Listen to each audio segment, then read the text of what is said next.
Yeah, episode 16. Yeah. Carol City Tana. Kilogram. Let's go. Cocaine. Ze-Forte. Right. You know what it is. Who is he? Who is you? What he lying about? In the streets, see a goofy in time out. She a freak, said you beat, look in my eyes now. And you better not lie, cause we gon' find out. Who is he? Who is you? What he lying about? In the streets, see a goofy in time out. She a freak, said you beat, look in my eyes now. And you better not lie, cause we gon' find out. Yeah, we gon' find out. Yeah, we gon' find out. Santana Moss in the building. Yeah, we gon' find out. Boy, you better not lie, cause we gon' find out. If you snitching and telling, this ain't the podcast. I ain't never tell on Raheem. Nigga, you lie fast. Coca hit the buzzing on this nigga, this guy trash. Hope you wearing football equipment, cause you gon' die fast. I got the paperwork on me with your lying ass. It's a green light on your head, you go to Star Bad. You sending niggas up or fucking with the guys back. All we do is honor the code and won't bypass. Who is he? Who is you? What he lying about? In the streets, see a goofy in time out. She a freak, said you beat, look in my eyes now.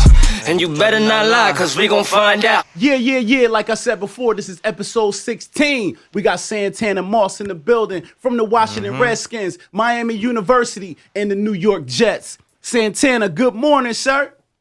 Morning, man. What's good with you? How you doing? You see, me and my whole team, we got the whole Miami University thing on today, man. You know, we had to put that respect on your name, you heard? The yam. I like that. I appreciate that, man. Okay, all right, no problem. I want you to take a look real quick at my co-host. Check her out, Juicy-Jaleen. You see what she got on, right? You see my other co-host. Got that chain on, huh? Right. Peace. Okay, all right, there we go. All right, so listen, before we start the show, we always want to give you your flowers while you can smell them, okay?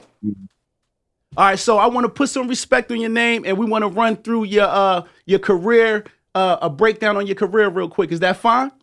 That's cool with me. All right, cool. Okay, so your career started in 1997 all the way to 2014. You know what I mean? You went to the Pro Bowl in 2005, correct? Yeah. Second team All-Pro 2005. Yeah. Right? Big East Offensive Player of the Year. I was the Big East. I don't mean to cut you off. I was the offense and special teams MVP. First time that ever done. Nobody else ever did that. So give me that. That's right. Put some respect on your name. All-American 2000. Yep. First team All Big East in 2000. Yep. Over 10,283 receiving yards. Crazy. Mm-hmm. Receptions is 732. Got it. Receiving touchdowns is 66. Mm-hmm. Punt return yards is 1,398. Yep. And you had punt return touchdowns. Currently, to date, you only have 3. Is that correct?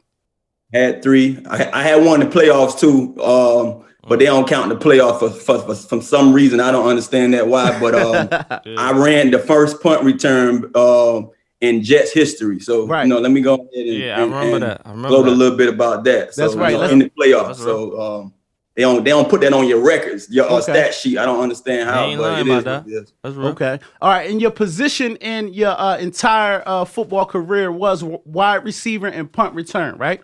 Yeah. Okay, Yeah. all right, cool. All right, so today's episode is sponsored by Highway Bully Clothing. Shout out to my man, Zach. You know what I mean? He sponsored this event today. We are going to wear his clothing. He has some clothing for you, too. So if you got a P.O. box, we're going to ship that off to you. I just got to get with L Boogie. You heard? Got you. All right, cool. All right, so tell me, what was it like growing up in Carol City? It was like any other, hood, neighborhood. I mean, it was better than living in Liberty City. You know what I mean? I grew up a little bit in Liberty City from, I was born in Liberty City. I moved to Carol City, I think, between age 10 and 12. And it was, I think, we had more, you can say, because, in Liberty City, it was just all of us. It was one big family, and, with everybody. And we got a chance to have our own. Okay. It was good. Honestly, Carol City kind of molded me into who I am. Right. But one of the things about growing up in different neighborhoods, you're going to have, the everyday struggles or whatever goes on in the neighborhood, but it's all about what your support system provides for you. So I can say that regardless of what I saw outside of my house and the different things that I went through on the outside, the inside was so, connected and made sure that we didn't have to worry about some of the things that we saw our friends going through. Okay. So did you have both parents in the home, or talk to us about that?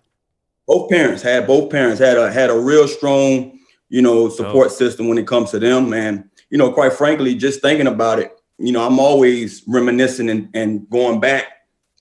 That was very pivotal, when it comes to just some of the things that we was able to accomplish, me and my younger brothers. Right. 'Cause I saw the friends that I played with every day. I saw the guys that, when we was at the park playing a sandlot game, and a couple of other guys walked up and say, "Hey, we're gonna go do this." Right. How easy it was for them to walk that way, and I was always standing here saying, "Nah," grabbing my little brothers like, "Nah, we gonna continue to do this," because they just didn't have the support system. They didn't have that person that was in their ear to let them know, to steer them from some of the things that they might endure or come across going the opposite way. So I think that was very pivotal, having both parents. And, you see it to this day, a lot of kids don't have that, and especially that father figure. If you don't have that man in your ear, or that person that you can always gonna put you in check when you go home, then it's easier for you to find yourself into harm's way. Okay. All right. So tell me about the crime rate in Carol City, because, there's a lot of successful rappers that come from your neighborhood, and they always talk about how the crime rate in Carol City is just through the roof. I mean, did you witness a lot of that?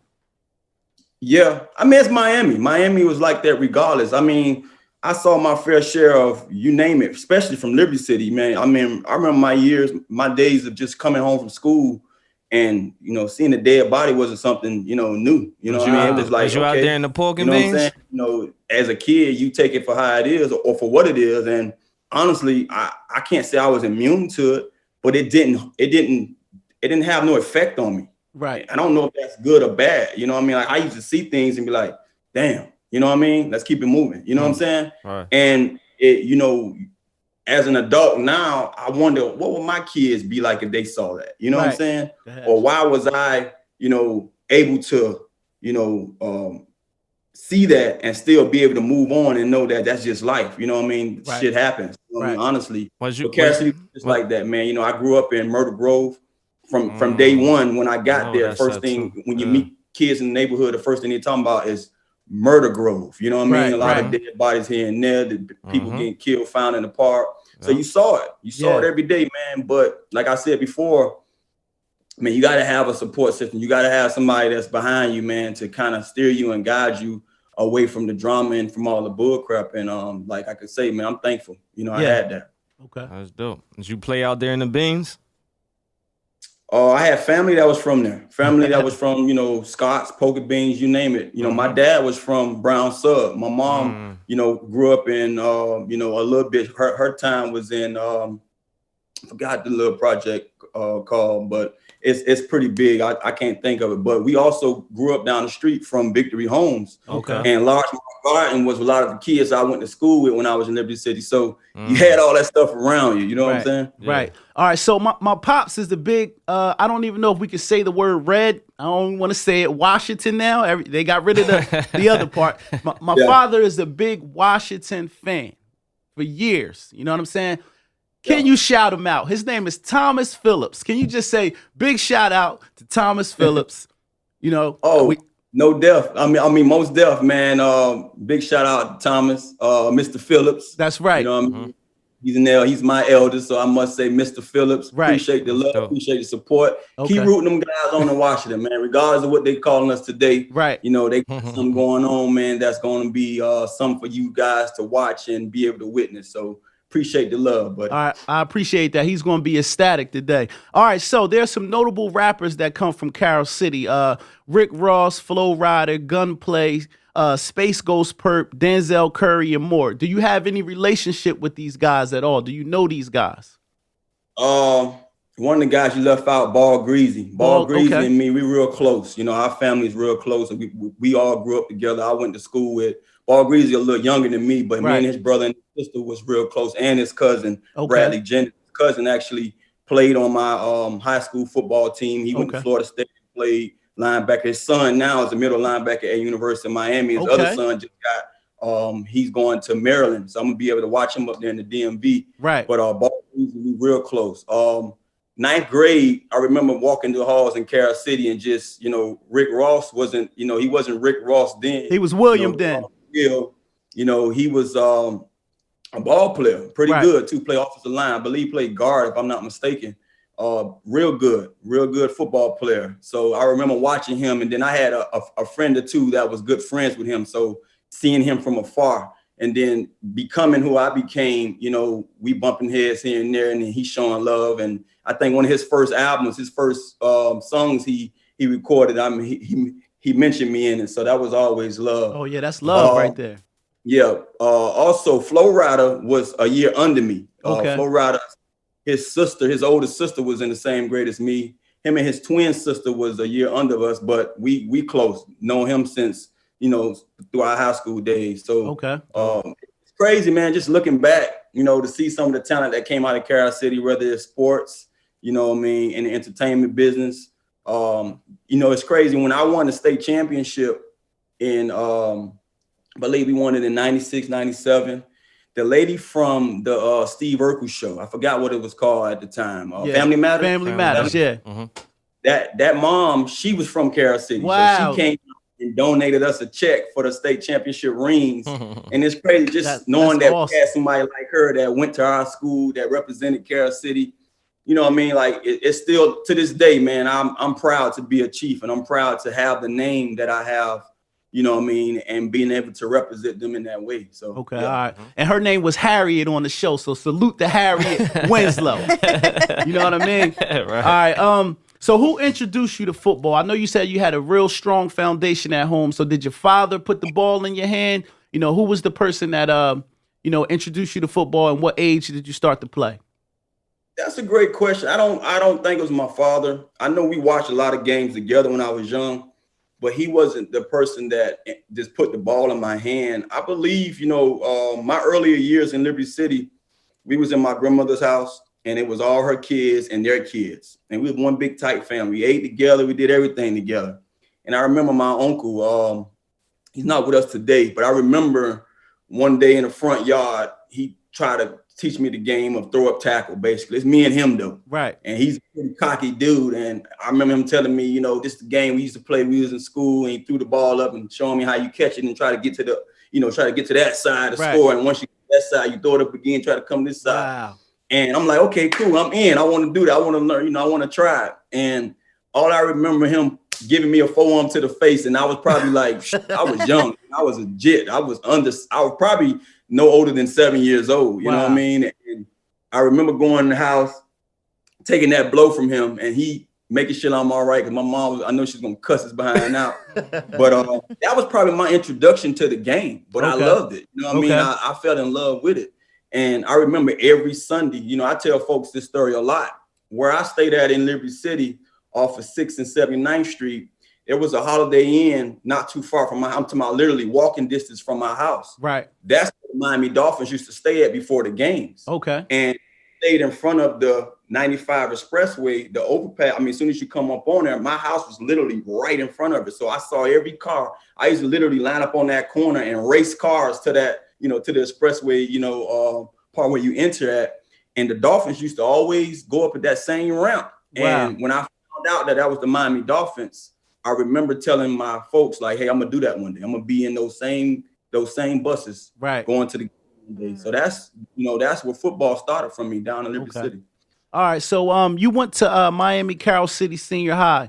Tell me about that experience, and tell me, was that your only high school choice? Or, I mean, being that you lived there, you had to go to that high school, or were you being recruited for other high schools?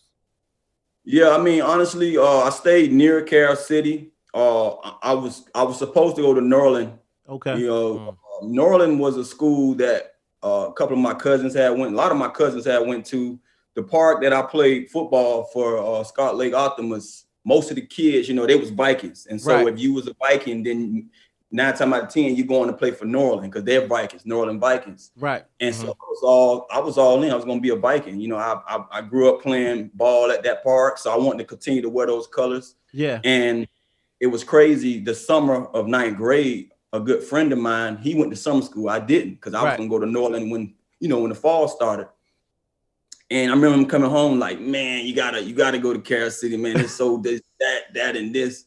So the next day I signed myself up for summer school. I went out there with him. Right. And the rest was history, man. I think I made the right decision. You know, honestly, you know, I was supposed to go somewhere else, and I went to summer school, signed up, and, you know, myself, and just to be with my friend. And before you know it, I didn't want to be nothing else but a Chief. All right, that's what's up. Who was the school that they like black and blue? Is North something they dope in football though, always. In Florida? Black and blue. And down in Miami? In Miami, yeah. It's What was y'all team colors? What was y'all team colors? They was, I know, orange and black. He was orange and black. These are blue and black. The only black and blue I remember is Palmetto. You know what I mean? Palmetto is they're South Miami. Okay. You know, I remember them wearing those colors, but I haven't played too many teams with that color. You know, and then I remember some schools up North Florida that had that colors. But yeah, I don't know. You know, when it comes to mine, just let me know, and then I'll be able to. Right. You know. Yeah. All right. Okay. So while you was at Carol City, you led the team with 25 receptions.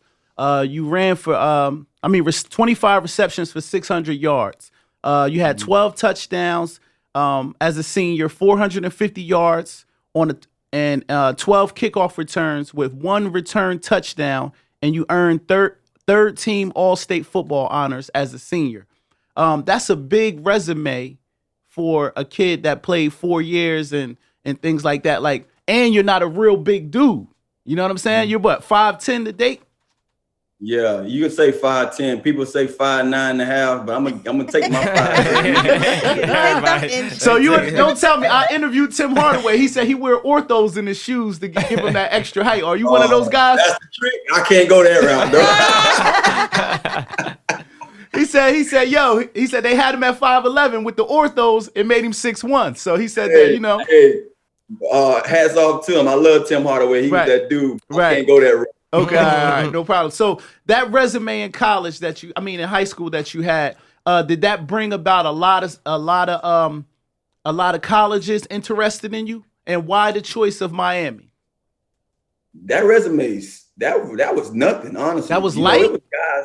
That was only what I did my senior year. Like my senior year stats basically helped me to be able to go to places like Pittsburgh, Western Michigan, right? I had Eastern Michigan, I had Utah. Those are schools that wanted me for football. That resume sucks when it really comes down to it. Like, it's guys that shatter that. You know what I mean? That's nothing in high school football. That's all I had. You know, that's all. CU was everything. But honestly, I got into UM because of the track. I got a track scholarship to UM. Damn. You know, I was a state champion in triple jump and long jump my junior year. And came over my senior year, and we won state as a team, first time ever done for our high school. My senior year, I ended up finishing up. I got third in the long jump. I scratched all my jumps. I just had to get one in. I got third, so I lost my title, but came back and won the triple jump again, and we came running up as a team. Right. So honestly, if it wasn't for track to really give me that chance to go to Miami wouldn't even be looking at me, because that resume of football. You know, it wasn't up to the caliber of the guys that I came in with. Right. Now, with the whole track thing, right? So when you got to Miami, did you have to try out for the team, or the coaches already knew who you were? So as far as football, way they got me in there, and I don't mean to cut you off. Miami they was under probation at the time. Right. And they didn't have scholarships. So back in those days, you're trying to get anybody you can that can fit the quota. You know what I mean? Like, if he can play, we want him to either walk on, because that gives us a chance to have more bodies. You know, that's one of the things about colleges. You know, you want those walk-ons, you want those bodies to be there, because you just want to make, you want to solidify your team. You have to have those extra bodies. So if it wasn't for guys like Rod Mack, Nate Webster, those guys was already there at University of Miami. They grew up with me. Rod Mack grew up in my same neighborhood. He was one of those guys that used to come get me out my house to play with the big boys. So he like, look, if y'all going to Carol City to watch, they was coming to watch our safety, Delvin Brown, who was all world. You know, they was coming to get him and get our running back, Robert Sanford. Right. You know, just so happened, you know, Rod Mack said, hey, told the scouting guy, hey, watch number 83, watch the receiver. That's my boy. He can play football here. I know for a fact. And just so happened, we was throwing the ball that day. That's one of the things at Carol City back in the day. We didn't throw the ball a lot. That's why my numbers suck. Like I say, like I had just that, you know, many catches because that's all they gave me, you know. And one of the things about being there, you drop one, you might not get the ball no more. So, you know, the coaches came out and they say, yeah, he can play. So, but I hear he's already coming here for track. So we'll let him walk on. And man, you know, I came in the door. My whole game, the whole plan was to get me in there, and I'm gonna be a walk-on for my first year. Right. And then come next year, I would get, you know, they would change my track scholarship over to a football scholarship. But things just happened differently. You know, I got in there and, you know, I raised some eyebrows, you know, quick, you know, early. And they had guys, Reggie came in with me. Reggie Wayne came in with me. He was from New Orleans. Right. We had a guy, Daryl Jones from Texas. Right. We had a guy named Robert Williams from Texas. Okay. And we had one more guy, Andre King. He was a guy that played minor league baseball. He was much older than us. All us came in together, and those guys was going to play. But me, I was the track guy. And everybody looked at me like that. Like, oh, he's just a track guy. Don't worry about him. But after 2 days on that field, they like, shh, y'all see that cat? And so I'm laughing because I like to be under the radar, because even though I got in as a track guy, I wasn't a track guy. I was, you know, blessed to have hops and be able to, you know, jump. And I had enough speed. Now, people, you know, mistake speed from being world class. When you run track, you have to have that world class speed. I never gave myself that. Okay. Now I can put them up and down, but I was more of a jumper. So, but when I got on that football field, that was my domain. That was home for me. That's what I did. That's where I've been. I told myself 4 or 5 years old that this was going to be my job. When I get to the point to having to, you know, rely on something, that's what I was going to do for a living. So I got in there and just showed them what I do. You know what I mean? Do what I do. And you go, you know, you get those upperclassmen starting watching you and like, man, shit, this guy here is a walk-on. He going toe-to-toe with these guys. So that's what happened, man. Honestly, you know, 4th game of the season, they like, hey, I didn't even know it was going to happen. Yeah. I'm in Pittsburgh. Every game prior to that, I can dress up, but I can't wear a helmet on the field because I'm a red shirt. And I got tired of the damn student bodies throwing shit at me and calling me names because I'm not playing. So I told myself, it's Thursday night football game. We up in Pittsburgh. Right. I'm like, I got something for them this week. I'm going to bring my helmet on the field. And just if the coaches don't see it, so what? I ain't playing anyway, but I'm going to put it on so I don't have to worry about the ice and the stuff on at me. Right. It's 3rd down, and Jamie German at the time, he's one of the all-world, you know, college wide receivers. He was suspended that year, and he's coaching now. He's like, Tana, come here, go in the game. And I'm like, I'm going to be red-shirted, bro. I can't play. And, man, honestly, man, they put me in on the 3rd and long, and I got the first down, caught my first college pass. And I didn't know at that time they was already taking me off a track scholarship and finna give me a full, you know, they was gonna give me a football scholarship. So that was my introduction to college football, and you know, the rest is history. Wow. So when they transferred the track scholarship to the football, was it full ride? Yeah, it was gonna be full ride anyway. I had a full ride track, so regardless of, you know, what I was there doing, you know, I was good. But that first year, even though they gave me the football scholarship, I still was like a guy that couldn't really do everything that the football guys was doing. Like, you know, we had tables where it's steak and this and lobster nights. I couldn't have the steak and lobster because I'm still, quote unquote, on the track scholarship. I don't know how I went down, but it's just some of the rules and regulations that they do with the NCAA. Okay. And that bothered me like crap. You know, I'm sitting there like, but damn, I'm here and I'm getting treated like chopped liver. And that just built more, you know, that's added more fuel to my fire that I had to go out here and show these dudes, man, that, you know, sooner or later I'm finna, you know, be somebody to reckon with. All right, that's dope. All right, so there were other notable athletes that came out of Carol City High that went straight to the NFL. Your brother has a very unique name. I can't pronounce it. I don't want to. Can you pronounce your brother's name? Sonoris, right? All right, Sonoris Moss, he went to the Giants. He came out of He came out of Carol City in 2002. Is that correct? Oh, yeah. All right, and then you had Rashad Genty. He came out in 2001. He went to Cincinnati. He was a linebacker, right? You familiar with that guy? Yeah, I know Genty. Okay, Ricky Jean Francis or Francois? Francois. Yeah, you said Francois? Yeah. All right, yeah, he was defensive tackle, came out in 2004 from Carol City, went to San Francisco. And then you had your boy Reggie Wayne that came out in 2001, went to the Colts, wide receiver also, and then Kenny Phillips.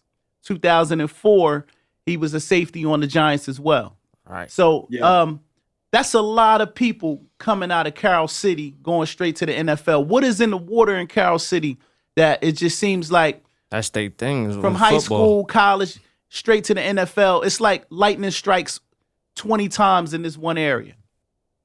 I'm gonna correct you a little bit. Reggie was from New Orleans. So okay, he correct. Was from Carol City. But he go to Miami. He went to Miami. I stand correct. He went to the same college as you. You're right. Thank you. Gotcha. But no, honestly, man, who knows? I mean, it's crazy because the wave before me, right?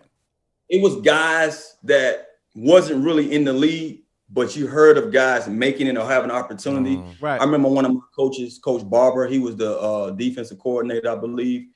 Both of his sons was in the league. So that was like, damn.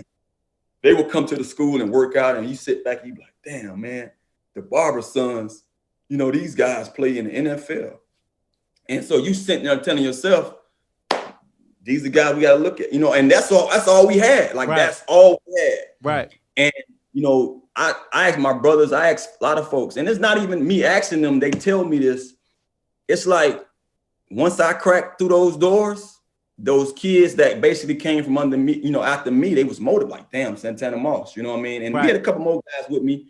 We had Damian Demps. He was in Green Bay. He didn't last long. We had a couple of more guys that was on my state championship team that made it, but it was like my name was basically a little bigger than theirs because how I got there. I was a first round pick. Right. I was from the University of Miami. I was basically seventh in the Heisman race coming out of college. All that stuff. Talk your talk. Yeah. Go ahead. Yeah. So that name carried a little more weight. So those kids were able to connect with somebody that, damn, like, this is Santana Moss from my background, from where I'm from, and he's a first round pick. He come from you. We saw him every Saturday put on for Miami right here. He's who I'm going to be inspired. This is who inspired me to have this same, this same dream and have this, this same goal. So, and like I said, I had guys, but it wasn't that many. It was guys I looked up to, but I didn't have that name that to really say, damn, I can do it. And when you look back at it now, I scratch my head saying, wow, you know what I mean, because it's still a lot more talent out there. You know what I mean? We have a lot of other guys that we probably didn't name. Just this past year, I'm doing a pregame show for the Washington football team. Okay. And I'm looking on the roster, and it's a guy on the team from Carol City. And I'm like, well, that, you know what I'm saying? So, I don't know what's in the water. I couldn't tell you. Miami as a whole, we have talent left and right. I mean, especially in football. Yeah. And that South Florida football is a lot different from everywhere. That's why now you see you got Lamar Jackson and you got Hollywood Brown. Those guys from Pompano, that's right up the street. That's 4 out of them. Now they getting their time to really, showcase their talent. But that's just South Florida football. Right. The way Lamar Jackson played football, that's how we grew up. That's the quarterbacks I had. I had quarterbacks that played like him left and right. You know what I'm saying? So that's what we know down here. What was the football leagues like growing up? Like the football leagues? Like Pop Warner, something like that? Did you do any Pop Warner type stuff like that? Yeah, our league back in those days was called Optimus. I didn't play Pop Warner. I didn't play, it was called Optimus. Okay. I believe it was HOFL, something like that. I heard of that. And like I said before, I mentioned Scott Lake Optimus. That's the team I played for. And it was dope. It was must-see football. Friday nights was like it was like going to a high school football game at our park. Like the park. I believe that, full of people on a Friday night to watch kids go out there and showcase their stuff. And it was the best of the best. Like one of the things about I laugh about this now because you can really know who's going to make it and know who's not. Because I was just watching a game on Friday night or even Saturday where the big kids play, all the 130, and the 145s played on Saturdays. Right. But Friday nights, man, you look forward to. You got your jersey in not high school, but you're in middle school. Right. You got your jersey on, walking through the halls, and you got different parks because there's different parks everywhere going to the same school, and guys sizing each other up like, yeah, we get showdown tonight. Right. And that chance to go out there and stretch your stuff, man. So, I remember those days, man. Those days basically molded us to be who we are today. Okay, what does the name Walt Frazier mean to you? Walt Frazier means everything to me, honestly. I'm talking about molding myself. Like, that's the guy that outside of my household, he was like a father figure to me in school. Like, right. The things that I do it's crazy because, your parents are supposed to instill things that you do throughout your adulthood and everything else leading up to that. And they do, a lot of things I do to this day because what my mom and dad showed me, the way I grind, my mom and dad showed me that they didn't have to show it to me. I watched, okay, this is how I got to, go about my business. But Coach Frazier, I put him up there with them, because he was that father figure outside of my house. Right. Like I feared to do anything wrong, knowing that I had to be, he's going to check me. It's crazy. I got a story.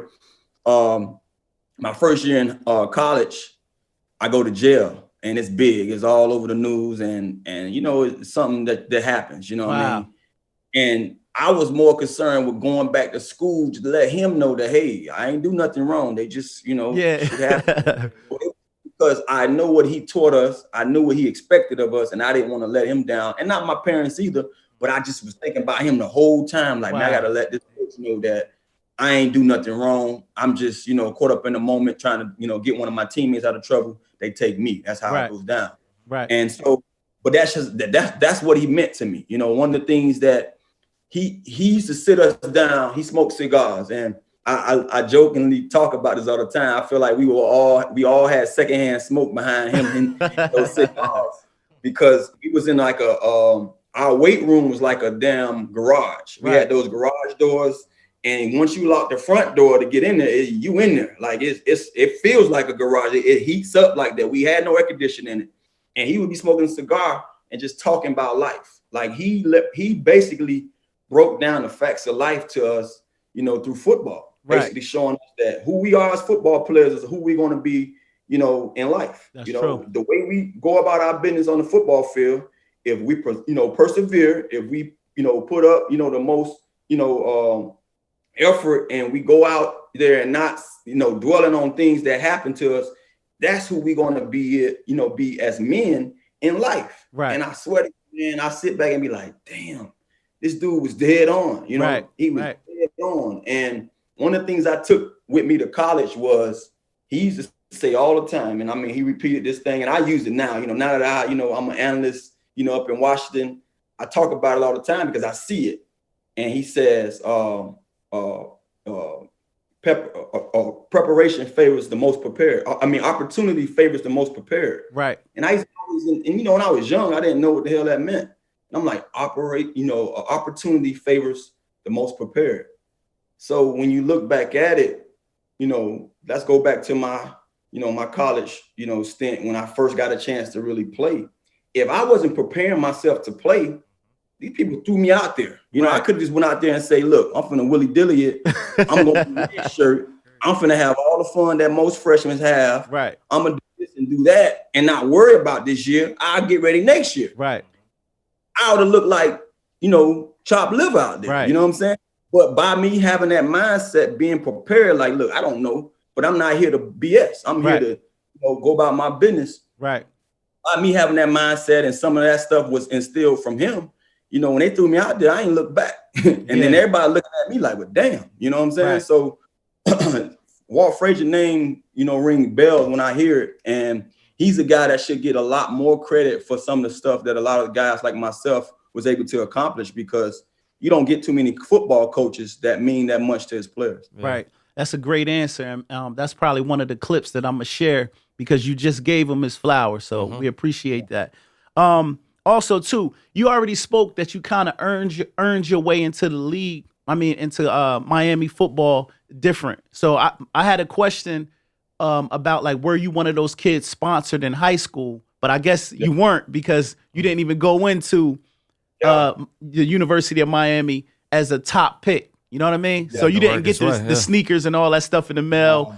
Yeah, so you kind of earned yours. You kind of earned yours from the mud. You know what I mean? I like that. Okay, go ahead. Were you good in any other sports though, like besides track and football? Yeah, well, we play basketball. You know, basketball is like what everybody do. When you come home from school, your mom say you got homework. Nah, I'm dropping my book bag. I'm going to the court.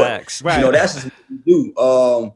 Basketball. You know what it was, man? Honestly, and this is not to brag or nothing like that, but this is just being real. If you can ask anybody who grew up with me or somebody who know me, I was a guy that if it wasn't a sport I knew, you teach it to me, I have it. You pick it up. I get it a few weeks. Give me a month and I can do it. You know, and that's just what it was. Like I wasn't the best basketball player, but over the years of just watching the game and playing every day on the court, eventually you better get good because these guys ain't gonna pick you up on their team. You know what I mean? So that's just how it is. And that's what it was about my game that was different from a lot of other folks. You know, I was just that kind of an athlete. You know, and you look at, we talked about my size, being 5'10", being 100 and 85, 90 pounds. You don't get a guy that can do what I do or do what I did as a receiver in those days. Football was much different then. You know what I mean? You had to be you had to be 6 foot tall wide out to be a wide out. Me and Steve Smith came. I remember coming into the draft and the scouts tell me you would be the first receiver taken if you were 6 feet. That's crazy. So I'm like, what the hell you mean? It's only 2 more inches, really. It's short. That's the only reason why you're not first. Right. The first. So I'm like, you mean to tell me I went out there and bust my ass for 4 years to give you this resume, and you telling me my size is hindering me from being the first?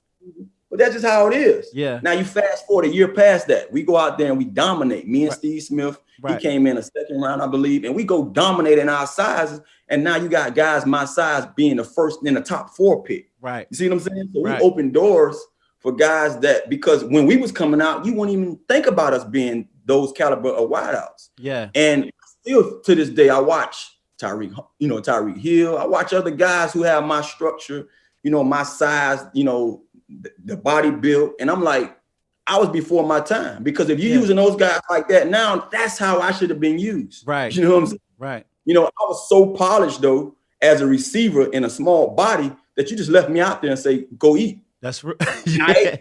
You know what I'm saying? That's I ate amongst wolves. You know what I mean? That's and that's rare to have a guy my size to be able to eat on the outside. Most of you say, okay, this is a short guy. We're gonna put him inside. Right. He's gonna be taken care of. He has more room to work with. Yeah. No, on the outside. I'm eating out here. Yeah, I'm gonna eat on the shotgun. And I look at it to this day, I'm like, see, people don't give you that credit. They don't give you that praise of what you was able to do when they said you couldn't. But I heard that all my life. You know what I mean? I was always told that you couldn't, you wouldn't, you ain't. Yeah. And I just like, man, that's life in Miami. You know what I mean? Because we see that every day. So football was kind of easy when it came down to it, because I felt like, it was an everyday struggle regardless. Okay. So why did you choose the University of Miami?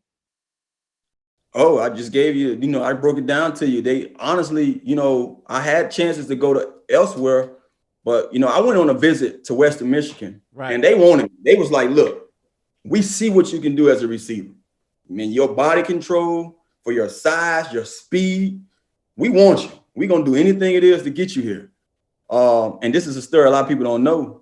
I went on my visit, me and my best friend, Bo Rogers, and the running back I told you about who the University of Miami wanted. All 3 of us went on a visit. We all committed the same night.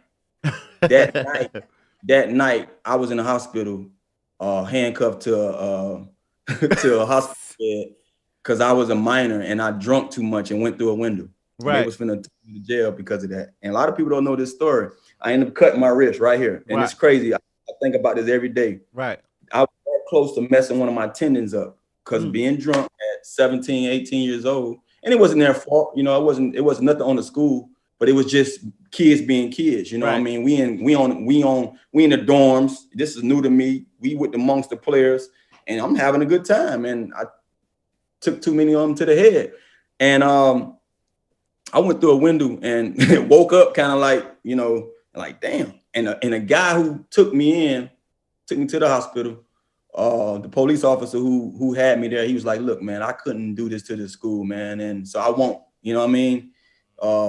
Let me out of there. And trust me, I went back to those coaches the next day. I had to bandaged up. I had, you know, it was so cold up there, it was snow everywhere. Right. I put on gloves early, and the coaches, they asking questions like, man, why you got a glove on the meeting? I had to go meet with the coaches. And I'm like, coach, I'm just getting ready to throw some snowballs. You know, I'm lying out of my front teeth. But I just didn't want to, you know, look bad and have those guys who were supposed to, you know, have me and, you know, make sure that I got in safe and everything, have them look bad. But when I left from there, I knew immediately that I'm not ready to go out of state for school. Okay. One, because it was too cold. So I didn't want to go up north. I'm like, look, if I got to go deal with this, oh, hell, I'm not trying to be nowhere where it's snow like that. Right. And that's off season. This is the time when these guys chilling. So I'm like, what we got to do when the season over with? Guys like nothing, you know, just work out and go to school. Right. Oh, no. So Miami, it's crazy. True story. Miami called me before my visits. And the coach was like, hey, how you doing? I'm Coach Shannon. He was the football scout. Right. And he was the D coordinator at the time. He's now the defensive coordinator at University of Central Florida. Okay. And he's like, I got a proposition for you. I'm the football coach, you know, but we want you for track. And I literally hung up the phone on him. Because, like, I'm hearing track. I'm like, man, I had no intentions of running track. No, I didn't even want to run track when I was running track. I just did it because I did. And I'm like, nah. But after that visit to Western Michigan, I prayed that coach called me back. I swear to God, I was like, look, please, boy, call me back. I don't know what I was thinking about, you know, when I hung up the phone on this dude. And, you know, God was good, man. He gave me the day. They gave me the call before he even got to talk. Hey, man, listen to what I'm got. Look, coach, I'm good. I'm coming. Just let me where I got to sign that I'm coming. And that's basically how I choose Miami, because I saw how cold it was in Western Michigan and just some of the things that we can do when you're bored and less to do. I say, nah, I got to stay home. I peeped that you was 48 and then you changed to 6. Is there a reason behind that? That's the example of being a nobody and being a walk-on. They just give you a number. That's right. Look, they gave me that number like, here you go. I remember going to the equipment managers. So I wore 83 in high school, and that was mine. I love 83. And we had another walk-on. This guy was a computer geek, and he just was brilliant. I remember his name, you know, Stuart. And Stuart used to always say, look, Tana, when you're done, I'm going to be your financial advisor. Like, and to this day, he's a financial advisor. And he wore 83. He was a walk-on too. And so we was finna swap numbers. Like, he was like, I'm 48 just to give you your number. And the quarterback was like, no, I didn't give you that. I gave you 48. So I'm like, well, damn, I'm chop level. You just gonna tell me I got to take this 48. So, you know, I just made it do what it do, man. I made the best of it, you know, with it, but I hated it. It was a number to this day I have flashbacks about, because you got to understand, I'm not sure if you guys familiar with the locker room. Your numbers, the number that they give you puts you in the area of the guys with those kind of numbers. Yep. So I had a linebacker number. You're right. I was in the area with linebackers every day. Like, you know, like I couldn't even mingle with the guys on the offense. I'm over here with linebackers getting haze and everything else, you name it. You know, but most of the linebackers was guys, like I say, Rod Mack was a guy from my hometown, so he had my back. We went to elementary school together, so we was cool. But it's just being over there with those guys. You know, I've been around football all my life. You know, offensive guys stick around offensive guys, defensive guys around defensive guys. I hated being around those guys wearing that 48. Right. All right. We skipped the question, but I'm gonna go back to it. Tell me about being on campus in Miami, track scholarship. How did the ladies treat you? I mean, typical. You know, I mean, the same thing that you get anywhere else. I mean, look, one of the things about Miami, and this is something that I speak on I tell my kids and, you know, guys that I come across in the league, you know, guys who I mentor to this day. You know, look, when you're sure about yourself and had those encounters with women, women become something that you worried about. You know what I'm saying? It's going to come, you know? And like, I see guys lose their careers to women, you know what I mean? Like, honestly, like, niggas, they so strong about a chick that they forget what they really here for. I never was strong about a chick. Like, I love women. You know, we come from them. And so that's how much love I got from them. But, man, look, this is what I got going on. and then come you, right. or however you fit in here. Right. You know what I mean? That's how I was. So okay.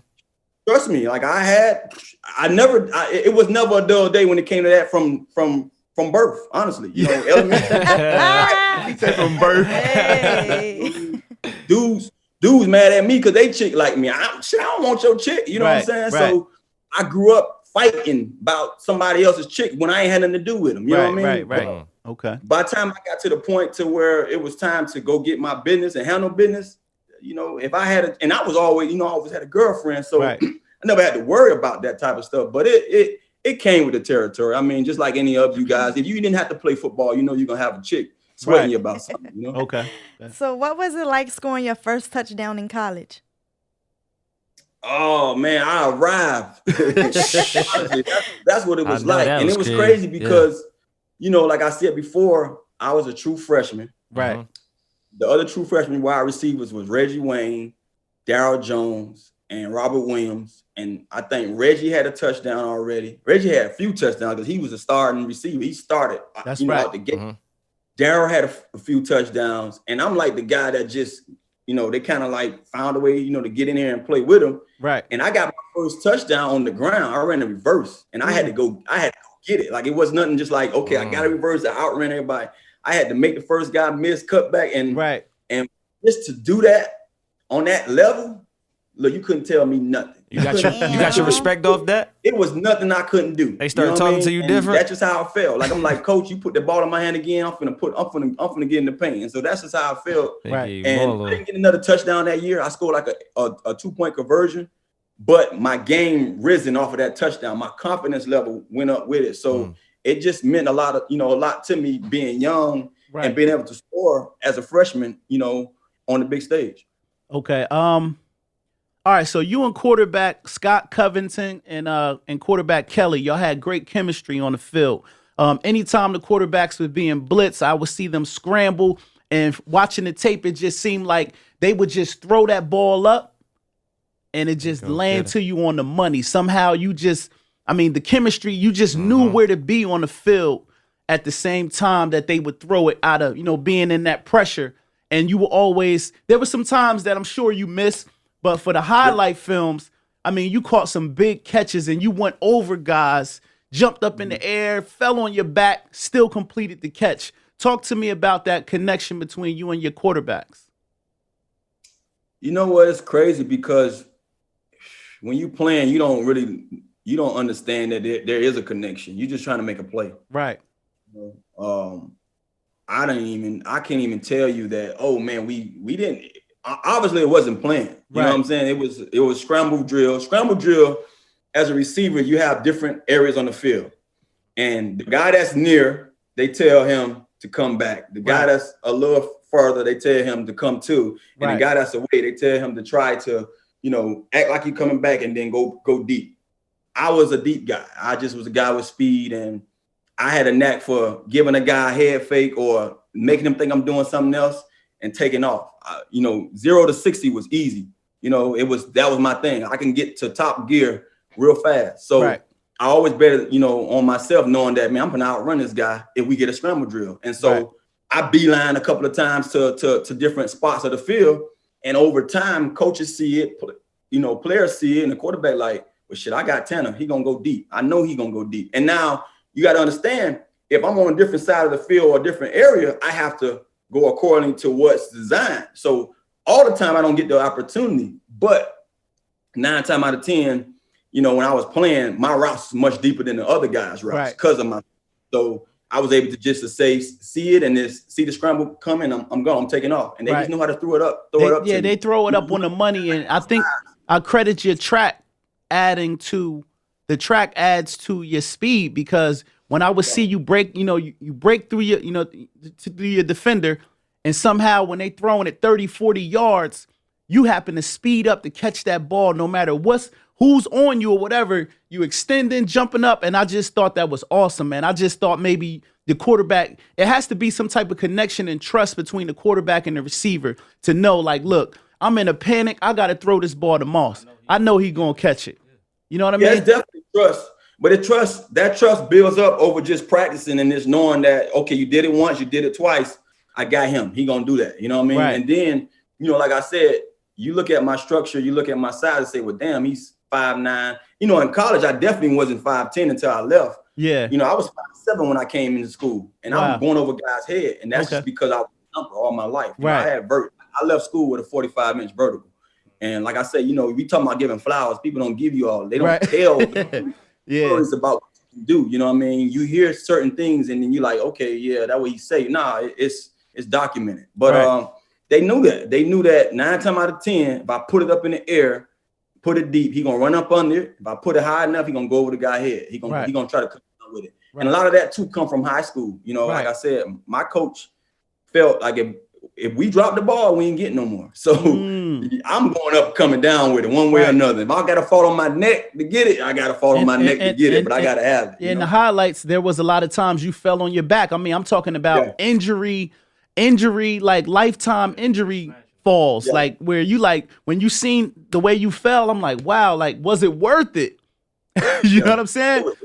It was worth it. All right, okay. That was my life. Okay. Every time I ball in the air, this is my opportunity. This is my opportunity to show guys that I got a chance. Like I said, opportunity. When I get that opportunity, ain't nothing else matters. And guys are soft these days. Let's just be real, man. These kids, they ain't built like we was built, man. We went through some things, you know, growing up. And the stuff I endured through the playground and through the parks of where I'm from, falling on my back with some pads on, that's nothing, man. You know, this is a chance to get on that sports center, you know, reel of biggest play, and not to be on the other side of it saying, well, you know, this guy dropped the ball. Nah, my coaches always say, in order for them to call your name, you got to come down with the ball. So shit, I got to get this name called right now. Let me go ahead and come down with this thing. Right. All right. The University of Miami is known for producing excellent professional football players. Currently, to this day, there are 44 players in the NFL who came out of the University of Miami. I don't know if you knew that. 44 players currently today, right? And there's only 9 NFL teams that does not have a Miami product on their team. The rest of the teams in the NFL have somebody from Carol City, Florida, Liberty City on their team. The only teams that don't have a Miami product right now are the Dallas Cowboys, the Cleveland Browns, Jacksonville Jaguars, Minnesota Vikings, the New York Jets, because you're not there, Pittsburgh Steelers, the San Diego Chargers, Seattle Seahawks, and St. Louis. Every other team has somebody from Miami or Florida on their team. That's crazy. That's crazy. That's crazy. I mean, that's what I say. That's a testament of where we come from. You know, at one point in time, I mean, I'm pretty sure it was guys before us that, you know, we all grew up watching. Right. And back in those days, they didn't have all that stuff what we have now, the social media and stuff like that we can really track guys and know where they from. You had to just like find out like, oh, that guy from Miami. Right. So man, I mean, I can be on the same stages that he's on and doing the same thing. Excuse me. Okay.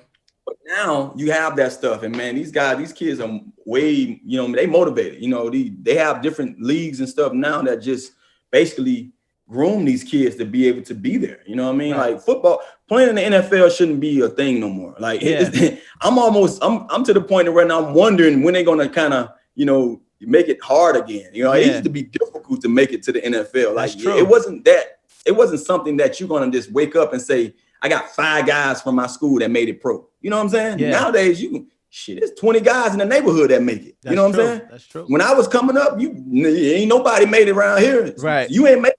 You know what I mean? That's what the folks tell you. Oh, you ain't making it. You don't got what it takes. Nobody around here made it. So why you think you gonna make it? So nowadays that's different. It's totally different. Right. These kids, they can get it. You know what I mean? And they setting them up to get it. So I'm surprised by that number, but I'm not surprised at the same time. Right. Go ahead, Zay. Yeah, real quick though, I gotta ask you this one. When you played the Giants, right, and you had lost your cool with RG3, and you was talking real crazy, what happened with that? You talking about with the official? Yeah. Honestly, it was a lot, you know, that steamed up to that point. Okay, so first, on the sideline before that play happened, the official, me and that same official got into it. You know how the officials roam the sidelines? Yeah. They tell you to get behind a certain line on the sideline, which I always do. But most of the time, when you watching the game, you're gonna step out. That's just natural. Yeah. That official said something slick to me then, and so that's where it brewed from. You know. Right. But another thing, what caused me to be so fired up at the moment, I had a talk with RG that day, and I remember talking to him and telling him, "Look, man, you didn't get this far not running the ball. You know, be RG. You know, at that year, it was a lot going on with RG, and should he be a pocket passer? Do he need to be more of a pocket passer?" And I'm like, bro, do what's natural. You know, it breaks down. Like I said, I grew up in the football that I'm used to was when stuff broke down, your quarterback got them same gears you got. He gone. He getting missing. That's what we grew up playing. That's the kind of quarterbacks I played under growing up. Okay. And so to have a guy like RG that has those tangibles, you like, bro, don't make yourself Peyton or Brady or Breeze. Right. You're not them. You RG3. Your 2012 season was like no other. Right. Second to none. You know what I mean?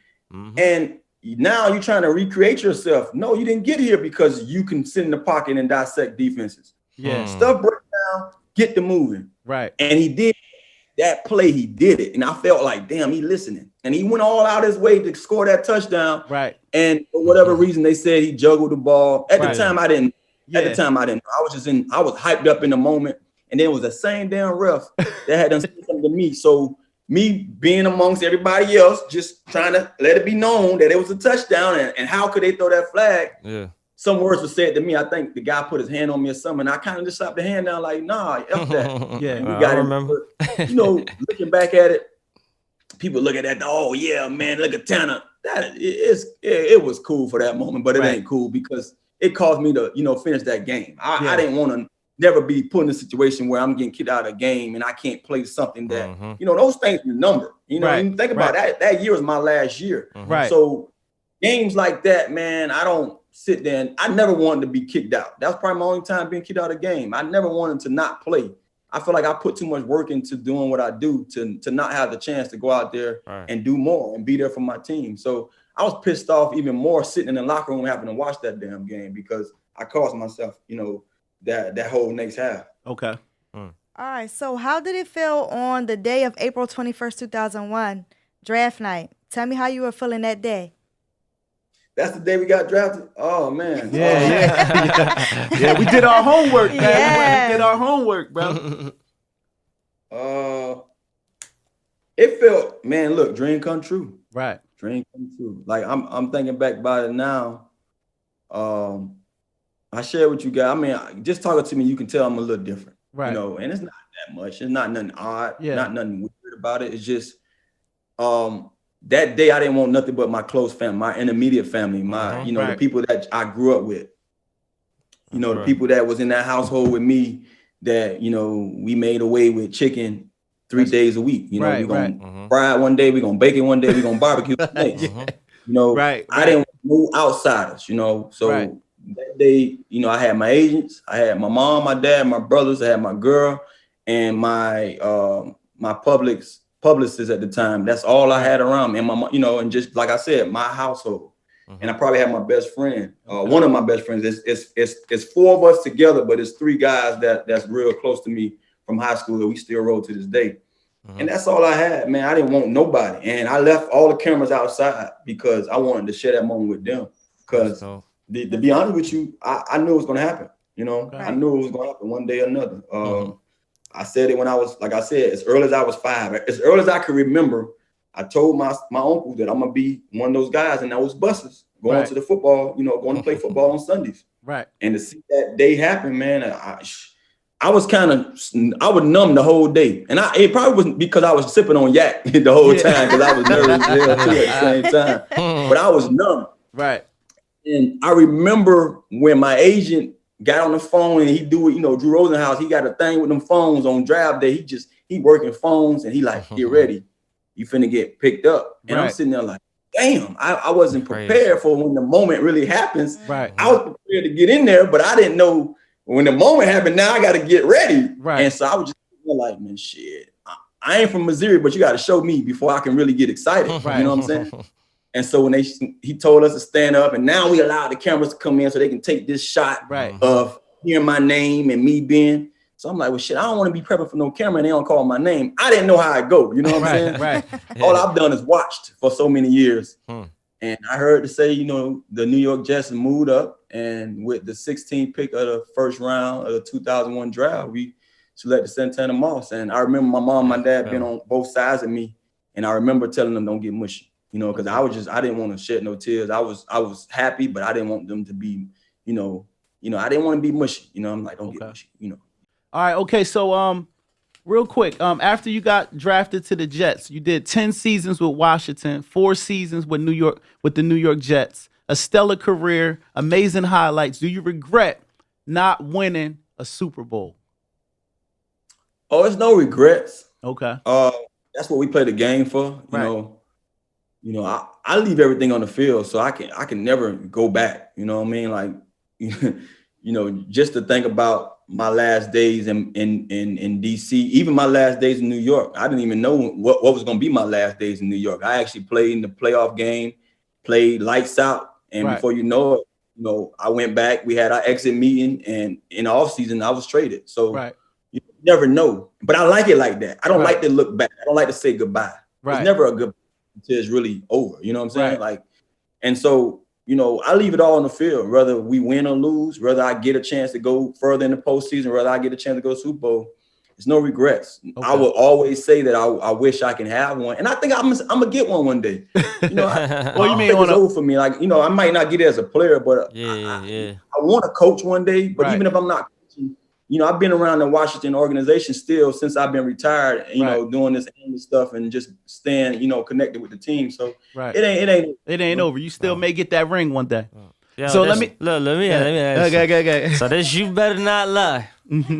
What you do with your first check? I ain't do much, man. I just did what you're supposed to do. Take care of mom and dad. Okay. And I like that. Something that you want. My dad had a truck before I did. The first penny I spent of my money, I got my old man a truck. And it's crazy. That's I didn't what even you're know. supposed to do, bro. You know, my mom was like, man, his car just broke down the other day. And I'm like, no questions. No you know questions asked. I'm with a truck, but not even knowing. It's just how you, it's how, you know, I'm molded. Like, I was just, you know, I'm wired that way. Like, I was going to make sure that they was good. And then you start having fun yourself. But everything kind of went to just necessities. You know what I mean? Stuff that you know, I needed. Like, don't get me wrong. Okay. You're going to have your little this and that. These guys be wild as crap with stuff that they buy nowadays. But I made sure they had something before I had it. You know, he had something, then she had hers. Then I got something, then I came back and said, okay, I'm gonna double up on that and get you a house. So, you know, that's how that first check was. Salute. 100. So how cool was it having a younger brother and a few cousins in the league? And also, does your brother tease you about being able to go to the Super Bowl? Honestly, it was dope having a brother. Before I had cousins in the league, it was a brother. You know what I mean? Right. Yeah. It's dope just knowing that your brother was able to come up under you. You know, that's something that I wanted for both of my younger brothers to really follow in my footsteps. And had the opportunity. So to have Sonoras make it was dope. It's crazy, man, because I'm pretty sure it's probably different in other houses. Yeah. That have brothers that play. A lot of guys now, you had to watch, you had Mannings, you had a lot of brothers now that's able to play. You know, the Watts, they got 3 of those guys. That's dope, man. Yeah, that's crazy. But, you know, football is football for us. You know, we did it on the field and we came home. It wasn't nothing we talked about. You know what I mean? So him winning the Super Bowl, I was rooting for him as if I was running the Super Bowl. I wanted them to win. And they in our division. We saw them twice a year. So I hated the Giants, you know what I mean? But when they were that's the gang, right? That ring, I was sitting up there. I was their biggest fan. So it was nothing to tease me about because I was probably the happiest person in that house, rooting them on and hoping that they can come home with it. Because I wanted to know what the experience was like. You know what I mean? It's great to see somebody right there that you was able to, you know, eat cream of wheat with, you know, run around in your tighty whities with, right?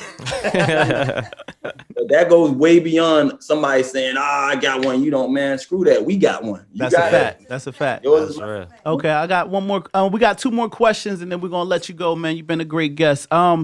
The next question that I said I want to ask you is, being that you've been in the Washington area for the last couple years of your life, have you been privileged to visit the iconic projects of Berry Farms?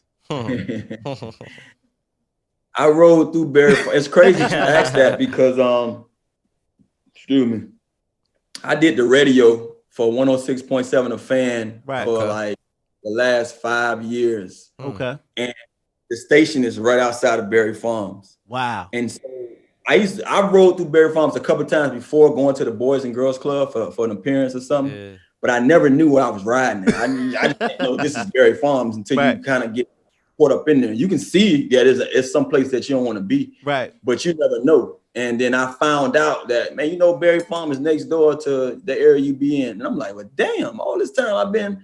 And I'm one of those guys, like I'm from Miami, and we know better than being in places that you aren't supposed to be in, especially if you're not from there. Right. So I always steer it clear. I ain't trying to be around there, especially at this time, now that who I am. But they, you know what, honestly, man, the once or twice time that I did ride through there and the guys recognize you quick, they look in your cars. I had a guy like, that's Moss. They show you love, man. It's one thing about, I've been a lot of places. Right. 2 places that I can name, and I'm just going to be real. It's 2 places where the love ain't genuine. Right. That's Miami. That's where I'm from. Right. Yeah. Usually. And that's New York. It ain't no fucking love, man. It's it's man in both of these places. And it's crazy because I'm from Miami and I understand it, so I'm cool with it. Right. But when I was in New York, man, I couldn't stand that shit. Like guys wouldn't, man, they don't give a crap who you is. Like, people got their face, frown up at you, man. They don't care, and it's just like that. And so the DC love is different, man. No matter where you at, how hard it is. The love is felt, you know what I mean? So yeah, I've been there and the love is different, man. Those guys show you mad love. Okay. All right. So listen, we're gonna end right now because it's looking like my phone getting ready to die and I want to end on a good note. So I want you to just shout out your social media, and let the fans know briefly what you got going on now in 2021, man. Well, social media, I'm on IG. Right. I'm not in Twitter. I still have my name tag in Twitter, so you could probably tweet me, but I probably won't see it because I don't get on it that often. Right. But it's 8 to the 9. You spell out 8, TODA, and then you spell out 9. Right. And that's just basically how it is. I love IG more than anything because you can just post a picture, keep it moving. You ain't got to worry about somebody going back and forth with you and something. Right. And right now, I just finished the 2020 season as the co-host of the the pregame show for the Washington football team. Yeah, right. He was on an hour and 45 minutes right before the game every Sunday or whatever time we play. And I had a couple of other shows. We did a show called The Game on our Washington football app, The Game. And also it was a show that came on every Sunday, the preview of the kickoff, kickoff preview. And that's what I'm doing right now, man. Honestly, I'm one of those guys that ain't no telling what I'm gonna be doing because I go as the wind blow. Right. But outside of that world, I'm always doing something else. I'm a Gemini, so we never comfortable. We always looking for new and more adventures. So I stay on my toes, man. Now that I'm not playing ball, I'm still in the gym, staying at it, and just living life, man. Taking care of these kids. Okay. All right. Well, I want to thank we have a mutual homie on IG, L Boogie. Y'all went to school together. So salute to Lauren. You know what I mean? Much love to her, you know what I mean, for reaching out and everything like that. So I just wanted to thank you for your time, man. You're a very important guy, man. And the type of person you are, you pulling us out the mud, giving us a shot to sit down with you, man. I couldn't sleep last night, man. Right, I was excited. psyched up, you know what I mean? So, my co-host, Jaleen, Ze-Forte, we appreciate you from You Better Not Lie podcast. We wish you nothing but the best for you and your beautiful family. Much success to you, man. Continue with what you're doing, man. Appreciate y'all, man. And as always, we gotta take care of one another. So it was nothing for me to get on with y'all guys, man. I appreciate the opportunity. I appreciate you. Salute. And last question. Any of your sons, are you prepping them to go to the NFL? My oldest is already in college. He played ball, but Santana Jr., he's straight. Okay. My youngest, who knows, Savion, he's 11. He wants to play. Right. But these so in tune with everything else right now, man. I'm not forcing none You're of not that. forcing, whatever okay. he become, it's gonna be something successful. I'm not. I took all the bumps and the lumps, for those guys. So I'm not really, worried about them having professional careers. Now, if he wanted to go that route, which he is kind of following those footsteps, he's been playing ball since he was 5. So who knows? You know what I mean? Okay. The sky's the limit, so he can do and be whatever he want to be. Santana Moss, 8 to the 9. Salute, brother. Yeah. This was episode 16, Carol City Tana. We just had Santana Moss from the Washington Redskins and the New York Jets, and also the University of Miami on our show. What y'all thinking about that, Juicy-Jaleen? I was hype. I don't know about anybody else. Zay. When it come to me, sports, you already know. NFL, NBA. Fire. We going up. Hey, we out here. Like I said, episode 16. But anyway, this is the segment of the show called Getting Juicy with Jaleen. She ain't got no motherfucking gossip, but I got the gossip today. So it's called Getting Real Motherfucking Ghetto with Graham. Ghetto with Graham. We only got one motherfucking news story to report, and that's YFN Lucci, your man from ATL. Damn. Your boy. You know what I'm saying? Shout out to my man YFN. I hope you got a good lawyer. But what reports are saying is that YFN Lucci, while in Atlanta, while taking a break from music, YFN Lucci had a nerve to, allegedly, because we ain't doing no snitching at the You Better Not Lie podcast. I don't know what's going on. I'm telling you what Fox News Atlanta said. I'm not telling you what we said. Right. You feel me? Fox News Atlanta said that Lucci, what's his name? YFN Lucci pushed his man out the car when his man got shot. It started with that he was a shooter. He shot somebody. Right. At the gas station or whatever the case may be. Then it turned to him pushing his man got shot. He pushing somebody out the G-Rod. And that's what happened. That's what I don't know. So we don't know, man. Free my man YFN Lucci. Man. Please come home. Get you a lawyer because guess what? You're innocent until proven guilty. We ain't doing no snitching at the You Better Not Lie podcast. But our job, Getting Ghetto with Graham, is to produce and give you the news out there. You know what I'm saying? News ain't better than mine. Okay, man. I had to go do it on the fly. You don't do no fucking research, but it's cool. I love you. But anyway, we're podding today. You want to pod? Let's pod.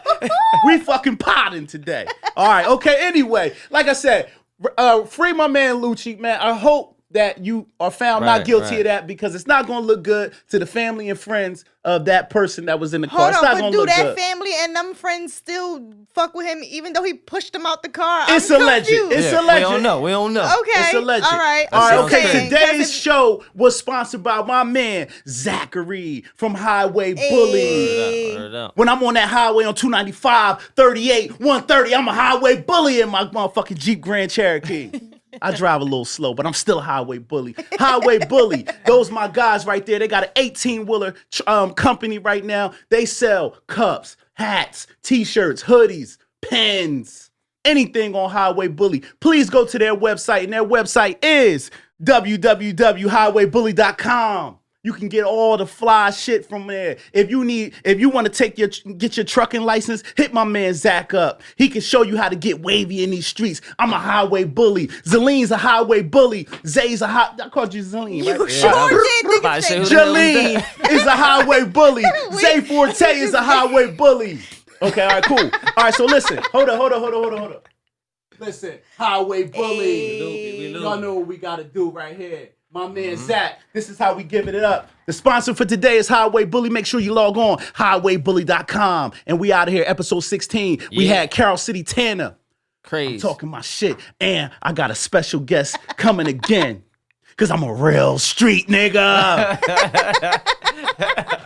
I shoot, I stab, I kill. I got razor blades on my tongue right now. Oh, shit. Gang shit.